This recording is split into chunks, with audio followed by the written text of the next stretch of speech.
Hey everybody, welcome back to Land Yacht Garage. In today's video, guess what? Again, we will be back to work on my 96 F350.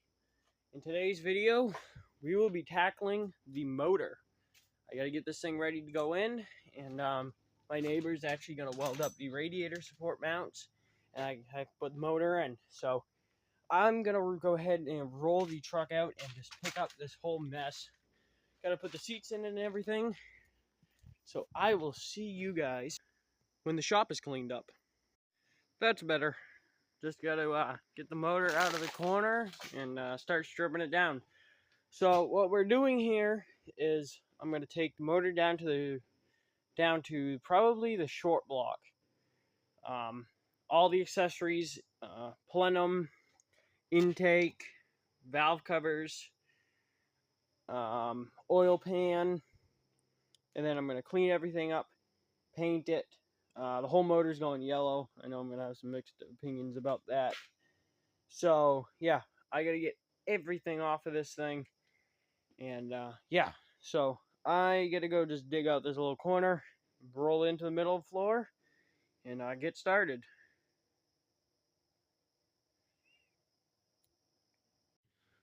So, I'm not sure how much I'll actually get done tonight. It's like 9:30. I would really like to end it early tonight since for the last week and a half I've been out here till 11:30 every night. So I'm not sure. We'll just see how it goes, and I'm just gonna start taking stuff apart. So I'm gonna go ahead and do a time lapse.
Okay, so got the AC off.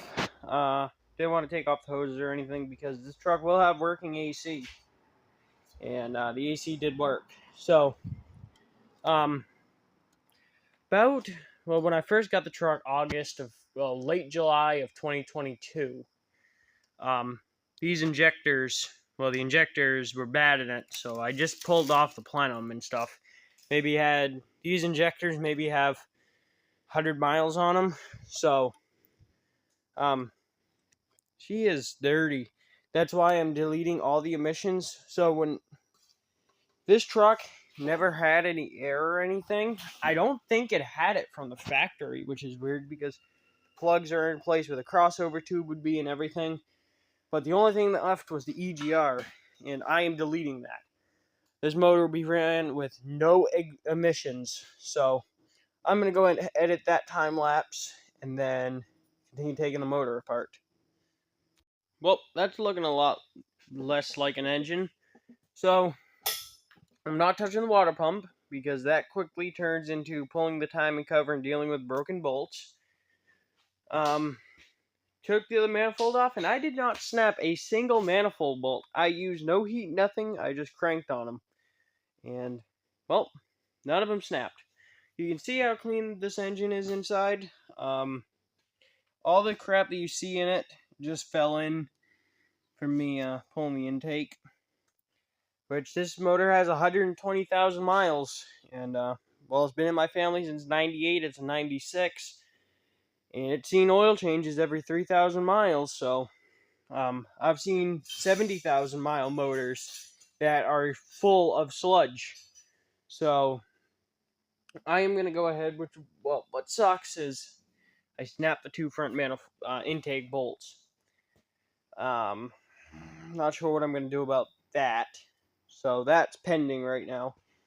I'm going to go ahead and roll the motor over and pull the oil pan. I got to glue this motor mount back together. I got some liquid nail caulk, and I'm just going to glue it back together. I know that I'm probably going to get some hate for that, but this isn't the torque side. If it was the driver's side where the motor torques, I would definitely be replacing it. But since it's a non-torque side, I'm not really worried about it. So let me go ahead, get this motor rolled over, and do what started this whole debacle, oil pan. Okay, I know this motor is going to make a huge mess on my floor. So let me try to contain some of it. I know it ain't going to happen. Okay, here it comes, oil.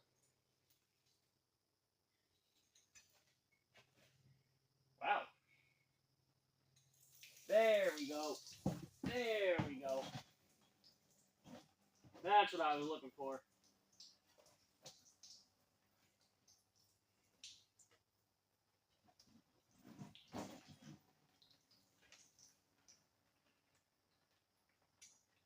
Overall, not bad though.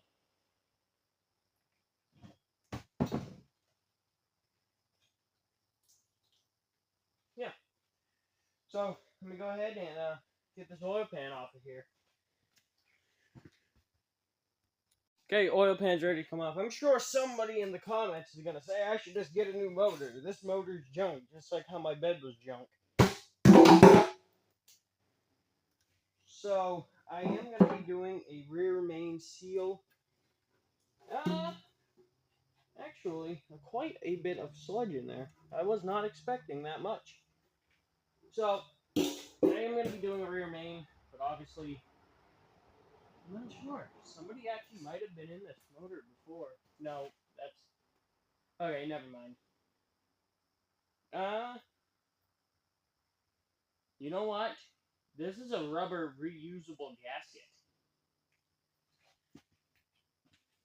I'm not even sure if I want to change it. I mean, the rear main's leaking, but the rear oil pan gasket's not leaking. What the fuck is that? Pine needles in my oil filter housing. In my pickup, I meant. So right now I can feel the timing chain slop.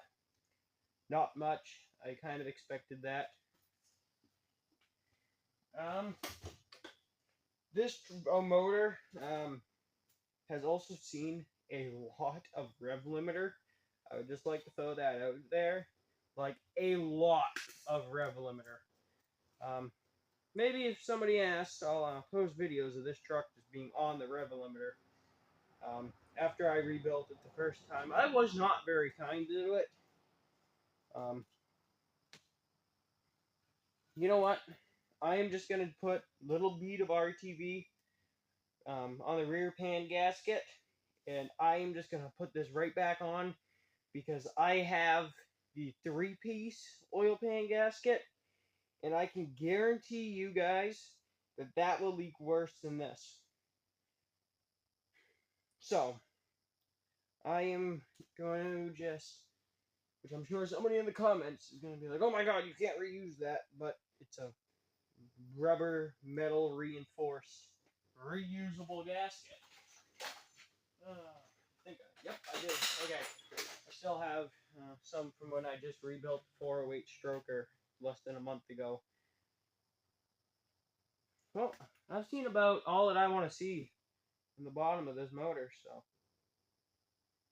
sure somebody's gonna say, oh, you can't use silicone on that either. But guess what?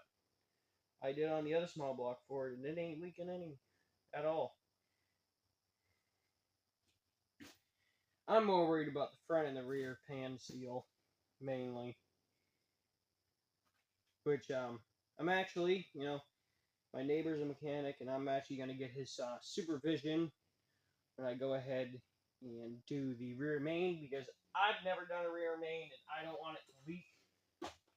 So, well, looks like it's just going to get sealed right back up like this. You can get these oil pans for about $70 on Amazon. If you guys cross-reference, you can get a lot of parts for these trucks really cheap on Amazon, and it's good quality parts. Like, I needed a flex plate for this truck, and Bronco Graveyard, that's not Full Dealership, that's Bronco Graveyard. They wanted $100, I think, and I looked on Amazon, and I found one for $37, and I'm like, it must be the wrong one. I did the weight and the pitch and the teeth and everything, and it's the same flex plate for $37 instead of $100. So, hey, that's a win for me. So, I'm going to go ahead and get this oil pan bolted on and continue. Okay, guys, so it's a little while later. I know that I said I wanted to get done early tonight, but it's 11:30, and I think I'm going to call it quits. I am pretty covered, but I got the valve covers on, oil pan fully bolted on, that's all good. Can't do the intake, I gotta run and grab a tube of the ultra black silicone tomorrow. That's all I use for motors. And then I can do the intake and stuff. Still, maybe gotta figure out something with these bolts. I don't know. Well, we'll have to just see tomorrow and see what I can do. And then pull the motor out over there, and I can scrub the crap out of it. I'm pretty sure I have an oil filter for it. Pretty sure this is the oil filter for this truck. Only run wicks. Yep. Okay, that's what I thought. I've literally had this oil filter for 2 years. And, it won't work on the bullnose for some reason, which they're both 351s, which I'm pretty sure it's because, actually, I didn't know this before. If you followed, the video on the 408 stroker 85 F250, that actually, I found out, because I just had to rebuild the motor a couple of weeks ago, that is actually not a factory roller motor. That is actually a factory flat tappet. So, I gotta clean up the intake, and then clean up the motor. Well, do final assembly. I'm not sure what I'm gonna do about the accessory drive, and I'm just gonna spray it. I gotta get more reducer, and then spray everything with yellow tractor paint. So, I will see you guys tomorrow, where I'm probably gonna be putting the intake on, and then cleaning this thing up. Oh, and I can't remember if I mentioned this or not. Not sure if that will be this video, but once I get the motor in and everything, which I can't get it in until Monday because I don't have a flex plate until Monday, I will be putting this motor in the truck, fully bolting it in and everything, and then it's actually going down to my neighbor's house, and he's going to weld the rotten radiator support mounts. He's actually got to make new ones out of angle iron. Saves me $60. And the goal is to drive it back from his house, which is not very far. Obviously, the truck has no brakes. Drive it up back from his house back up here. So, stay tuned. I'm not sure if that'll be this video or next video. Okay, guys. So, unfortunately, that is going to do it for this video. I haven't touched the engine since the last time you've seen it. I know that I wanted to get the motor in and everything in this video, but that's not going to happen. So, here's how the F350 sits right now. Yeah, So I was going to sit for a little while. But, if you guys remember, something that was there is no longer there. Something that was right here. And there's shrapnel all over the ground. And there's a bumper and a plow frame over there. The new, well, my new project, I don't think it's going to be on the channel. I already got it running and everything. I just got it, well, what? It's 12:30 now. I just got it a day ago. So, here's the new project. Like I said, I don't think there's going to be any videos on it. Me and my neighbor, we were just hanging out yesterday, getting it running, going, and beat on it a little bit. Well, let's just say Lady Edie's fuel injection gave us problems, but I think that's fixed now, so here it is. This is a 1989 Ford Bronco XLT with a 6-inch suspension lift and about, I think, a 4-inch body lift. Which actually, it's not that tall because it's on stocks. It's as tall as my stock F350 is. So here it is. This is the new, well, my new project. Big beefy front bumper, rear bumper.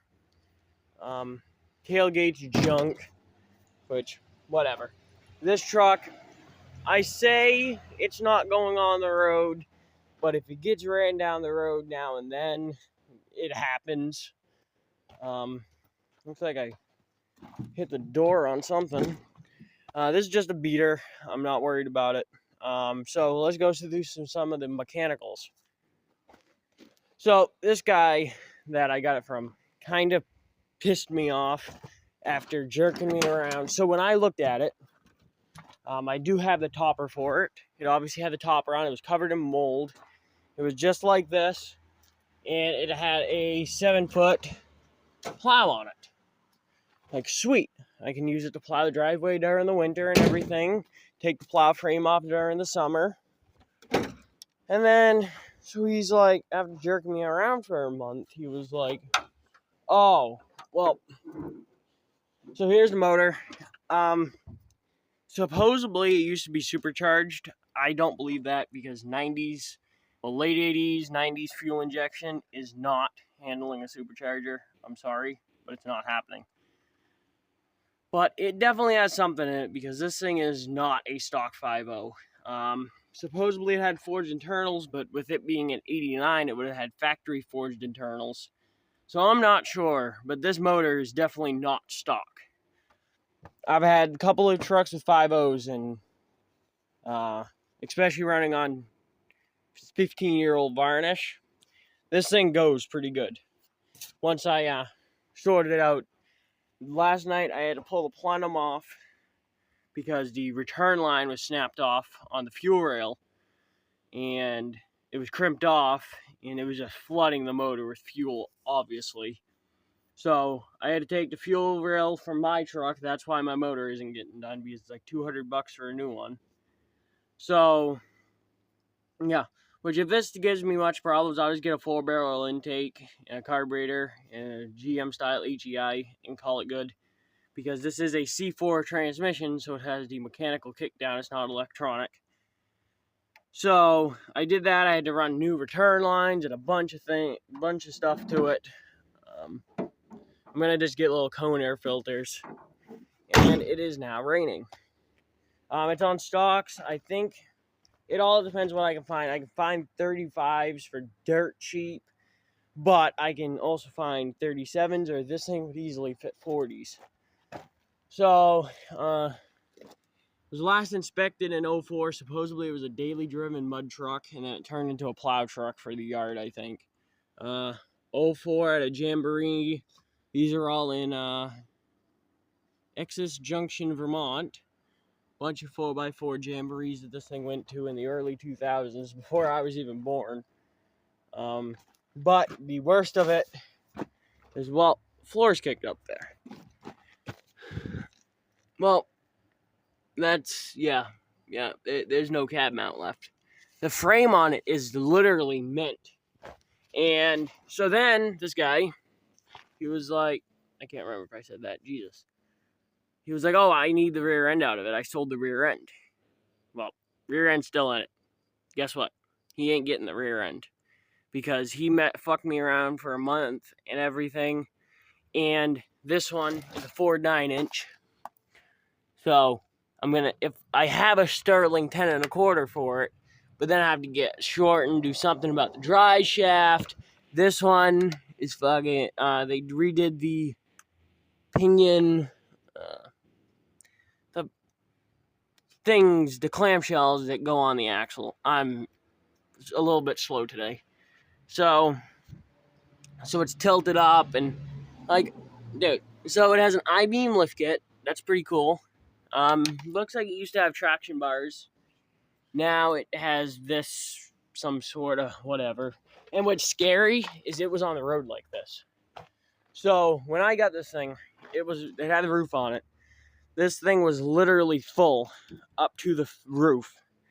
And it was a squirrel's nest and everything. And I literally filled the bed in the Ford Ranger. Filled it. So I have the other seat. I'm actually going later today to my buddy's house, and I'm getting a red bench seat for it. I like the buckets, but since there's no rear seat, I would like to fit 3 people in it without, people sitting on their each other's laps, because that's weird.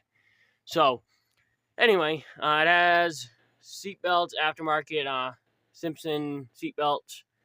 I had to wire up the fuel pump. I gotta just cut this wire and shorten it. I wired it right into a tail light. It ain't good. Whatever. I don't care. Blue interior, which is pretty cool. Showing 7 phones running out of storage.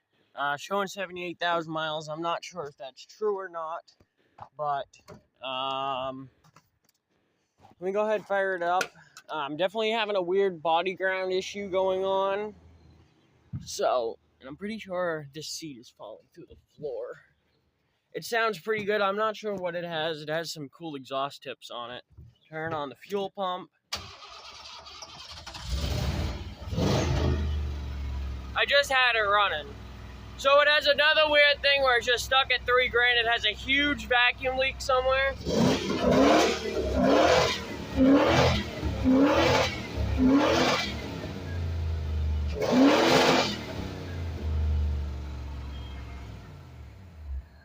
Yeah, I just had it running, so don't bitch to me about, this apparently is no longer connected, about, doing it when it's not, and it's cold or whatever. I literally just was out beating on it.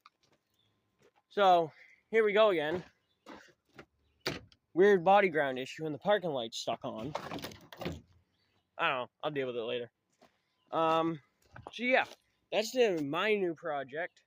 Probably won't see it on the channel just because, and thank you guys for watching this video. I know I wanted to get my truck running, but this thing kind of took parts from that. So thank you guys so much for watching out. And don't forget to like, comment, subscribe, and share with your friends, and I'll see you guys in the next one.